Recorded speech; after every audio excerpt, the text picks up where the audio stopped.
Y en vez de tener agua, nutrición y todo esto y que salga el oxígeno, ustedes pueden eventualmente hacer que salga hidrógeno.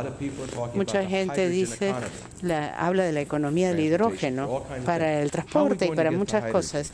¿Y cómo vamos a obtener el hidrógeno? Porque el hidrógeno es solamente una transferencia de almacenamiento. La mayor parte del mundo está usando plantas nucleares ahora, aunque no hemos resuelto el problema de los residuos, ni tampoco de los que secuestran, por ejemplo, uranio, etcétera. Entonces, si podemos tener estas plantas que producen hidrógeno en los desiertos, podría ser más seguro. Pero estas cosas no dejan de tener problemas. Nunca hemos inventado especies. Hemos modificado especies a lo largo de muchos años, lentamente, pero no hemos hecho que la gente cree especies en sus sótanos en el mundo. Es un mundo diferente. Y la ética, las reglas, el control de calidad, ahí entra la perspectiva. Tenemos que pensar en eso ahora. Digamos que Perú hace todo perfecto, pero el país vecino no. Eso les va a afectar. Entonces somos los seres humanos los que tenemos que pensar juntos, no derecha, no izquierda, no arriba, no abajo. Nosotros como seres humanos son cosas que nos afectan, no importan las ideologías. Y otra cosa que está haciendo que todo esto vaya más rápido es la ciencia del cómputo. Cuando estaba en secundaria y tenía que ir al laboratorio de biología, toma tiempo construir un laboratorio de biología y es mucho trabajo. Entonces, ¿qué pasa si ustedes pueden simular esto? Estaba diciendo que hace 12, 13, 14 años había un programa que se podía bajar del Internet. De repente lo recuerdan. Es un programa que bajaban del Internet, tomaba parte del espacio de computadora que ustedes no usaban y que encajaba con bases de datos moleculares con las propiedades del cáncer que tenían que encajar con estas cosas. Esto es importante porque en las ciencias uno quiere hacer un experimento sobre una hipótesis correcta y se pasa por hipótesis, es muy lento. Entonces, como nos dijo el presidente, cientos de errores antes de llegar a lo correcto. Ahora, ¿qué pasa si en una sola probada tiene ya, en vez de tantas probadas, Edison tuviera la bombilla eléctrica? Entonces, si tenemos física computacional, biología computacional, etcétera, hace que la ciencia se acelere a través de simulaciones y pueda haber cooperación en todo el mundo, y puede haber retroalimentación en todo el mundo gracias a la inteligencia artificial en todo el mundo. Y si regresamos a la ley de Moore, ¿cuán rápido podemos conocer y aprender? El presidente acaba de mencionar los problemas ambientales. Uno de ellos es el agua. Toma mucha agua para hacer una hamburguesa. También sabemos, con respecto a los estudios de la FAO, hubo un estudio en el 2006 que mostró que hay más gases con efecto de invernadero que vienen de la industria animal que del transporte. A ver, voy a repetirlo, no se conoce muy bien. Más gases de efecto de invernadero se emiten por la industria de la ganadería diariamente, todos los años, que en el transporte. Estamos trabajando en el transporte. Yo tengo mi carrito eléctrico y todo eso, pero no hemos trabajado sobre nuestra comida todavía. No hemos tomado esto en consideración. Una de las posibilidades es hacer crecer carne sin hacer crecer un animal. Esto ya se hizo en el 2013, pero como todo cuesta mucho dinero, o sea, hacer el primer prototipo. Yo conozco a la persona que lo hace y piensa que quizás en 8 años o más, antes de que se haya aprendido suficiente, podremos producirlo masivamente. Esto es importante porque los acuíferos están bajando en el mundo y el agua que tomamos, la fuente del agua, viene de 2 o más países. Y encontré ayer, y alguien no me entendió, yo no estoy diciendo 2 países que tienen todo el agua del mundo, digo que donde uno está, si uno forma parte de ese 40 o 60%, uno rastrea el suministro de agua y termina en 2 o más países que lo controlan, como el Nilo. El Nilo tiene 6 o 7 países que lo controlan, y a medida que estos países se hacen más ricos y se desarrollan, van a usar más agua. ¿Cómo va a llegar el agua al Cairo? ¿Y qué va a decir Egipto cuando ya no esté el Nilo ahí? Es un futuro imposible para Egipto, entonces hay muchos debates al respecto. Entonces eso significa que quizás lo que tenemos que hacer es cambiar la agricultura. La agricultura toma el 70% del agua fresca del planeta, del agua dulce del planeta. Es un montón. Y la mayoría de esa agua es para hacer crecer alimento para los animales. Si podemos tomar el material genético de una vaca, de repente Kobe, incluso en Japón, y hacerla nutritiva, customizada para alguna gente, incluso con medicina, podemos hacerla crecer. Entonces, la agricultura y la industria animal obliga a tener una vaca 3 o 5 años antes de tener el retorno de la inversión, y la vaca se puede morir en el proceso, pero con esto se tiene producto todos los días. Es una fábrica biológica. La gente dice, ay, yo no quiero comer eso. Bueno, vas a pagar un montón por la carne en el futuro. Si no quieres comer eso, la tierra ya no va a poder dar más, el agua baja, el costo de producción sube, los fertilizantes suben, la comida es un problema. Entonces tenemos que cambiar estas cosas. Y si alguien está interesado, yo estaría agradecido si hicieran crecer carne pura, porque el tipo de Maastricht en Holanda, cuando hizo esto, hablaba de carne in vitro. ¿Usted les provoca comer carne in vitro? No creo, ¿no? Entonces lo vamos a llamar carne cultivada. No, tampoco. Se llama carne pura, porque las vacas que obtienen no tienen los aditivos y todas las cosas que ustedes comen. Entonces por eso se llama carne pura. Entonces aquí estamos hablando de carne pura genética. Si tienen una elección en una tienda, in vitro, pura o cultivada, evidentemente es carne pura lo que se va a llamar, ¿no? No veo cómo evitar esto. Tenemos en el mundo mucha gente que no recibe suficiente proteína y hierro cuando son jóvenes.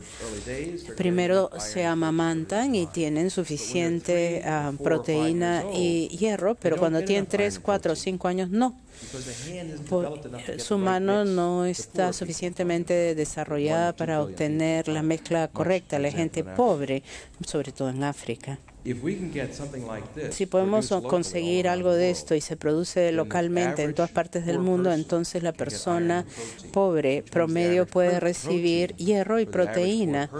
Y esto puede implicar un cerebro más saludable, porque si no, el cerebro no se desarrolla suficientemente, y esto es un problema que podríamos resolver de esta manera.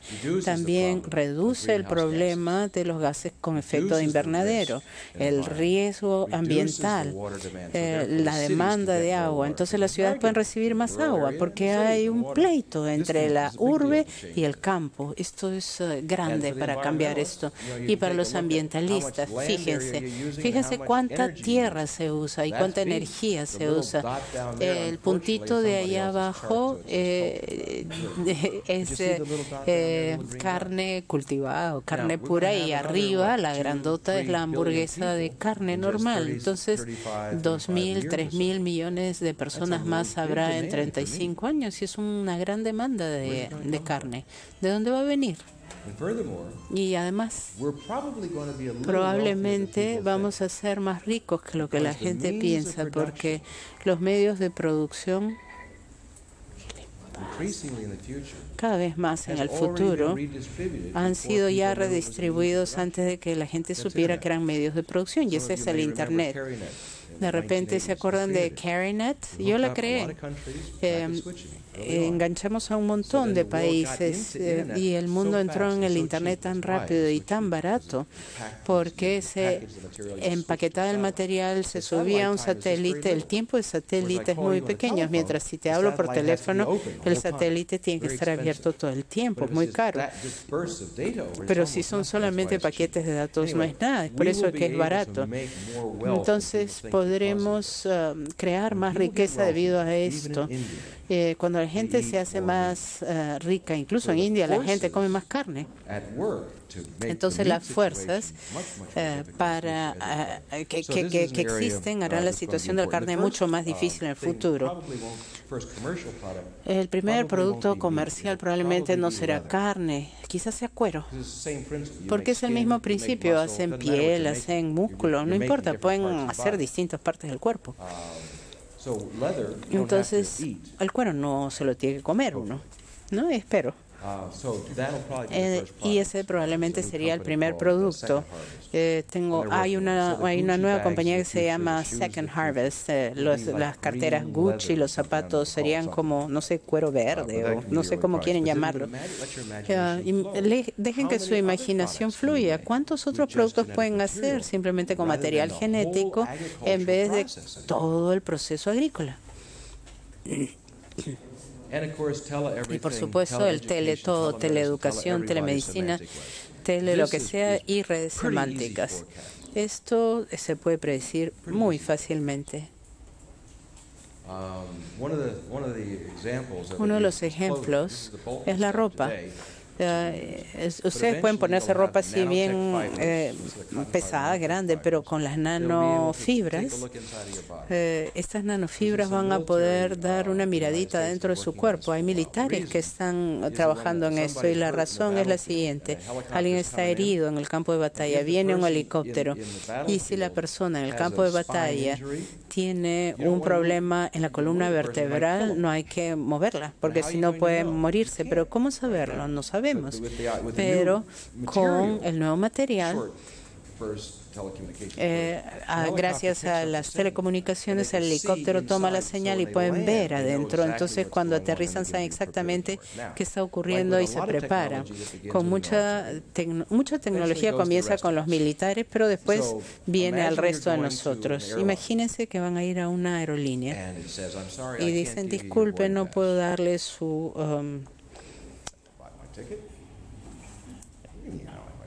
boarding pass. Pero tengo mi ticket, dice, pero acá su compañía de seguros dice que sus fibras, Nanotech, tiene problemas, dice que tiene problemas de presión y que tiene que tomar 2 aspirinas. Entonces usted tiene que tomar estas 2 aspirinas antes de que le demos su tarjeta de embarque, porque si no, tenemos un ataque al corazón en el avión y eso es malas relaciones públicas. Entonces esto es ropa inteligente que puede reducir el costo del seguro, porque pueden parar el problema antes de que comience. La compañía no tiene que pagar si es que no hay un problema. Entonces ellos pueden tener un trato con las aerolíneas, porque claro, a las aerolíneas no les gusta tener cadáveres en el avión. Entonces, a ver cómo se conecta uno casi con todo, las medias, la ropa, con las tarjetas de embarque, ¿qué más? Realidad aumentada, telepresencia y comunicaciones holográficas. Hay una serie de cosas de este tipo que están surgiendo ahora. Ya han experimentado esto con sus iPhones y cosas así, ¿no? Pero estamos recién al inicio, ¿no? A medida que sigamos con esto, aquí a la derecha pueden ver que la cirugía se puede aumentar así, se puede ver más precisamente qué está ocurriendo. Lo que esto significa, y una de las cosas que tenemos que pensar antes de tiempo, es que si esto atraviesa todo el mundo y se hace más sofisticado, significa que tendremos la tarea imposible de separar la realidad tridimensional de la realidad virtual. Así es. Podemos vivir en un continuo de un mundo artificial creado y de un mundo dado. ¿Cómo diseñamos esto? ¿Qué tipo de sociedad queremos? No inventamos el bosque, lo hemos heredado. No hemos inventado el río, lo hemos heredado. Pero ahora estamos en una era en que podemos inventar qué tipo de mundo de Perú, de Lima, que queremos experimentar. Sí, vamos a tener casas, calles, ropa, bueno, alguna gente si quieren, y muchas cosas, pero estaremos tan interconectados que literalmente pueden crear un mundo como quieran, que es más difícil de hacer hoy día. Cuando yo digo que va a ser difícil distinguir, ahorita hay tantos píxeles. Ustedes saben que los píxeles son una pequeña cantidad de información. Si hay más píxeles, normalmente ven aquí, y eso se ve más interesante que esto. Esa es la introducción. El segundo round son los que se llaman los voxels, que son como los píxeles, pero en información tridimensional. Entonces, un voxel gira, por ejemplo, tenemos rojo, verde, etcétera, y cambia de colores, lo cambian en esta manera, y es luz versus oscuridad. Y de esta manera es reflejo u opaco. Entonces, tienen tres variables en una pieza de información visual tridimensional. Esto excita los ojos y se tiene una percepción de profundidad. El espacio virtual, entonces la realidad holográfica en 3 dimensiones puede ser tan emocionante que se olvidan de este mundo. Y eso no necesariamente es una buena idea. Tenemos que pensar en esto de antemano. Las computadoras cuánticas. El presidente lo mencionó. Cuando una computadora es cuántica, lo hace simultáneamente. No pasa por un proceso de sí, no, y por lo tanto es mucho más rápida. Y usan fotones más que electrones, un sistema mucho más rápido. Alguna gente dice que los D-Wave que se desarrollaron son ejemplos tempranos de la computadora cuántica. Así es que ahí vamos a llegar. Regresemos al cerebro. Una de las cosas que queremos hacer es incrementar nuestra inteligencia individual y colectiva. Las dos. Imagínense un mundo, digamos, de 10.000 millones de personas en el 2050. Y todo el mundo potencialmente es un genio aumentado. Todavía tenemos nuestro cerebro, hemos mejorado, nos han limpiado la placa, pero sigue siendo el cerebro.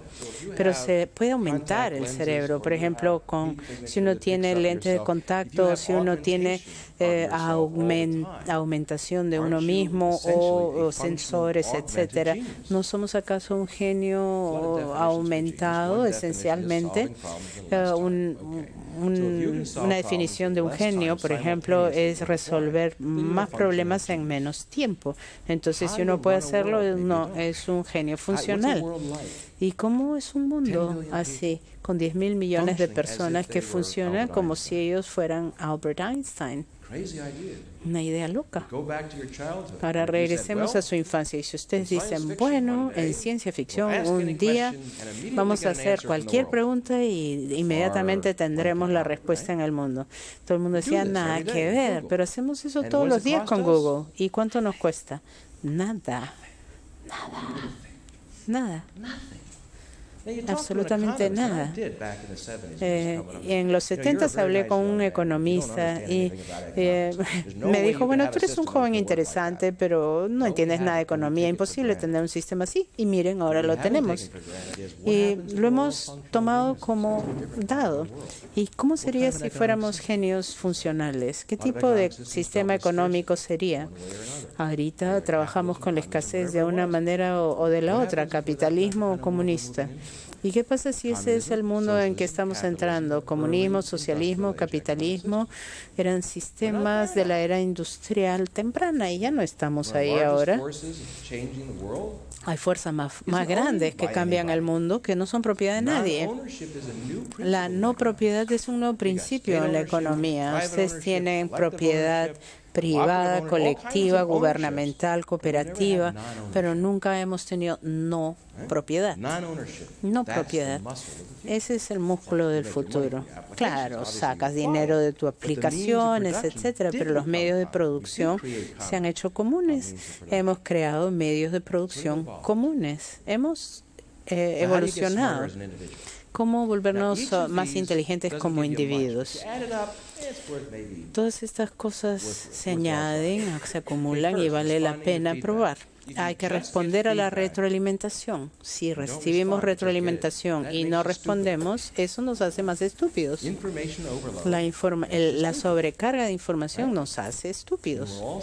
Cuando todos estamos sufriendo con la sobrecarga de información, tenemos que deseleccionar, dejar de lado algunas cosas, porque así podemos crear las conexiones neurales. Es como comer. Si uno come pero no digiere, está muerto. Entonces, hay que luchar con la información que viene. No hay que dejar que entre todo el tiempo, porque eso es el hábito, o lo que se llama la habituación en psicología. Eso no nos hace más inteligentes. La consistencia del amor y la diversidad de los entornos. Tenemos un bebito, por ejemplo, y todos se bajan de su cuna y sabemos que tenemos que estimular el cerebro del bebito. Cambiamos lo que está en la cuna al día siguiente, le ponemos cosas diferentes, la cambiamos, si no, el cerebro se duerme. ¿Para qué voy a hacer más trabajo neuronal si ya vi esto ayer? Luego hay que tener consistencia del amor. Eso no funciona solamente en la familia, sino para los países y el mundo, para que el cerebro quiera conectarse, si no uno se vuelve defensivo, se vuelve como una tortuga. Ambas cosas son importantes porque así el cerebro hace todo esto. La nutrición es obvia, no necesito explicar. Ejercicio de razonamiento. Por ejemplo, le enseñamos piano a los niños por la coordinación cuerpo-mente, etcétera. Hay ejercicios de razonamiento, qué sé yo, ajedrez, todos sabemos. Creer que es posible es lo más importante. No dejen que nadie les diga que ustedes son estúpidos. El efecto placebo. Por ejemplo, los doctores les dicen que es 10%. Entonces, si ustedes piensan que se van a enfermar más, se enferman 10% más. Y si piensan que se van a mejorar, es 10%, se mejoran 10% más. Y en cociente intelectual 10% más es muchísimo. Así es que usar el efecto del placebo es importante en la educación. Contacto con gente inteligente. Todos sabemos que tenemos niñitos chiquitos, le decimos, bueno, juega con este niño porque es más inteligente y no juegue con el otro. Una de las estrategias básicas de la naturaleza es copiar. Copias físicas, por ejemplo, o copias del comportamiento. O copiar es una cosa básica que hacemos. No se puede hacer que el 90% del mundo esté con 10%. Físicamente no se puede, pero en el ciberespacio sí. A todo el mundo se le puede enseñar física. Un avatar de Einstein puede hacerlo. Todo el mundo puede aprender filosofía griega con un avatar de Sócrates. Todos sabemos que con los grandes héroes nos enseñan, nosotros prestamos atención. Podríamos tener toda la historia, todos los héroes enseñando todo, casi por nada de dinero. Los avatars pueden ser nuestros profesores y al asociarse con inteligencia todo el tiempo afecta nuestro cableado neuronal, nos hace más inteligentes. Los sistemas de software y los juegos, todas estas cosas son de corto plazo. Pero como les dije ayer, El oxígeno también. Si no recibes oxígeno, estás muerto. Tiene impacto de corto plazo en el cuerpo y hay que seguir usándolo. Entonces, los juegos y el software son un poco adictivos. No hay que usarlos tanto. La neurofarmacología, esto es controversial. El cerebro es muchas cosas, pero por lo menos es un sistema químico. ¿Cuál es la química mejor en el cerebro para escuchar, para hablar, para el ejercicio? Uno no es una cosa estática. Entonces, ¿cuál es la química del cerebro? Esto es un punto débil en la civilización global. Nos da miedo hablar de la química del cerebro. Yo sé que hay tradiciones en ciertas partes del mundo que tienen que ver con la ilustración y la química del cerebro. Todo el mundo es un poco diferente, en momentos diferentes. ¿Cuáles son las maneras correctas de tener química del cerebro? ¿Qué comer para ser más inteligente? Todo esto. Los medios en las clases, en las aulas. Muchas mujeres que crecen piensan que si son demasiado inteligentes, actúan demasiado inteligentemente, asustan a los chicos. Los chicos son tan inseguros que es terrible realmente. Las mujeres también son inseguras. Si les da miedo que se asusten, también es un efecto placebo, pero en reversa. Uno se hace a sí mismo menos inteligente que de otra manera. Uno se reduce. No hay que reducirse a 2 o 3 puntos de cociente intelectual menos, no hay que hacerlo. Tenemos los genes que conforman el cuerpo humano y los medios que conforman la cultura. Tenemos los genes y los means, los genes y los medios. ¿Cómo poder tener nuevos tipos de genes y medios para la conciencia de la gente? Como decir, por ejemplo, que la inteligencia es sexy. Corea lo hace muy bien, tiene una presidenta mujer. Pero en los juegos coreanos, fíjense en las mujeres en los juegos. Ninguna es tonta. Todas son muy inteligentes, suficientemente inteligentes para ganarles al que está jugando en cómputo con ellos. Entonces tenemos un poquito de efecto de placebo, juegos. Hay que poner medios en las aulas, en todas partes del mundo. ¿Y cuáles son los medios importantes para el futuro del Perú que permitan saltar hacia adelante? O pensar